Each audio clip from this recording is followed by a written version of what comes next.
IPL 2026 season షెడ్యూల్పై IPL governing council కీలక నిర్ణయం తీసుకుంది. ఈ సీజన్ పిక్చర్ను 2 దశల్లో విడుదల చేయాలని అధికారికంగా ఆమోదం తెలిపింది. సోమవారం ఆన్లైన్లో జరిగిన సమావేశంలో ఈ నిర్ణయం తీసుకున్నారు. తొలి దశ షెడ్యూల్ను మార్చి 6 లేదా 7లోగా విడుదల చేసే అవకాశం ఉందని సమాచారం. ఈ సీజన్ ప్రారంభ మ్యాచ్ను బెంగళూరులో నిర్వహించే అవకాశాలు కనిపిస్తున్నాయి. ఇప్పటికే రాయల్ ఛాలెంజర్స్ బెంగళూరు తమ హోమ్ గ్రౌండ్లో 5 మ్యాచ్లు ఆడనున్నట్లు ప్రకటించింది. దీంతో ఓపెనింగ్ మ్యాచ్ కూడా బెంగళూరులోనే జరగనున్నట్లు సంకేతాలు కనిపిస్తున్నాయి. ప్రధానంగా తొలి మ్యాచ్ వేదికగా చిన్నస్వామి స్టేడియాన్ని ఎంపిక చేసే అవకాశం ఉంది. సాంప్రదాయం ప్రకారం గత సీజన్ ఛాంపియన్ జట్టు హోమ్ గ్రౌండ్లోనే ప్రారంభ మ్యాచ్ జరుగుతుంది. ఈ సాంప్రదాయాన్ని ఈసారి కూడా కొనసాగించాలని ఐపీఎల్ కౌన్సిల్ నిర్ణయించింది.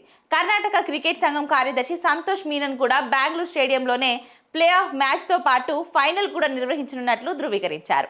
అయితే ఆర్సీబీకి తొలి మ్యాచ్లో ప్రత్యర్థి ఎవరు అనే విషయం ఇంకా ఖరారు కాలేదు. ఇదే సమయంలో ఐపీఎల్ ప్రారంభ తేదీ కొంత ఆలస్యమయ్యే అవకాశం ఉందని తెలుస్తుంది. మార్చి 28 లేదా 29 నుంచి సీజన్ ప్రారంభమయ్యే అవకాశం ఉంది. టోర్నమెంట్ ఫైనల్కు మే 31న నిర్వహించనున్నట్లు ఇప్పటికే ప్రకటించారు. మొదటి దశ షెడ్యూల్లో సుమారు 13 నుంచి 14 రోజుల మ్యాచ్లు ఉంటాయని అధికారులు తెలిపారు.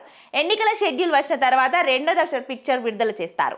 ఇంతకు ముందు కూడా ఎన్నికల సంవత్సరాలలో ఇదే విధానాన్ని బీసీసీ అనుసరించిన విషయం తెలిసిందే.